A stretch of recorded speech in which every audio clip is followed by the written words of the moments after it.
বাংলাদেশের আওয়ামী লীগ, মানে বাংলাদেশের আওয়ামী লীগ যাদের শেখ হাসিনা আপা ফালাইয়া থুয়ে ভাগছেন, শুধু একলা ফালাইয়া থুয়ে যান নাই, কিন্তু উনি মেক শিওর করছেন উনার ফ্যামিলির প্রত্যেকটা লোক যেন এই দেশ থেকে চলে যেতে পারে।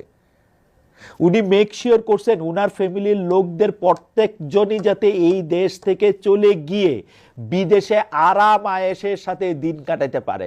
আমি তো শুনি নাই আওয়ামী লীগের মন্ত্রীরা এমপিরা কেউ ইন্ডিয়া গিয়া, আমেরিকা গিয়া, ইংল্যান্ডে গিয়া বা বিদেশে কোথাও পালায় গিয়া ভিক্ষা করতেছে, আরেকজন মানুষের বাসায় গিয়া উঠছে। উঠে নাই তোরে ভাই, নিজের পয়সা দিয়া সুন্দর করে খাইতেছে, পড়তেছে, চলতেছে। কারণ এই শেখ হাসিনা তাদেরকে বলছে যে এই টাকা পয়সা নিয়ে ভাইগা যাও, তারপরে আমিও আসতেছি পিছনে পিছনে।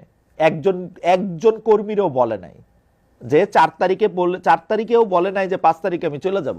উল্টা কথা বলছে। সেই শেখ হাসিনার কথা, সেই শেখ হাসিনার কথা মানে এই হরতাল মরতাল করবে? মানে সিরিয়াসলি এই আওয়ামী লীগের লোকজন, এই আওয়ামী লীগের লোকজন এই আওয়ামী লীগ করার আগে ভাই একটা চেক টেক করেন তো আপনারা ঠিক আছেন কিনা। জরুরি কিন্তু একটা চেক করা, ঠিক আছেন কিনা।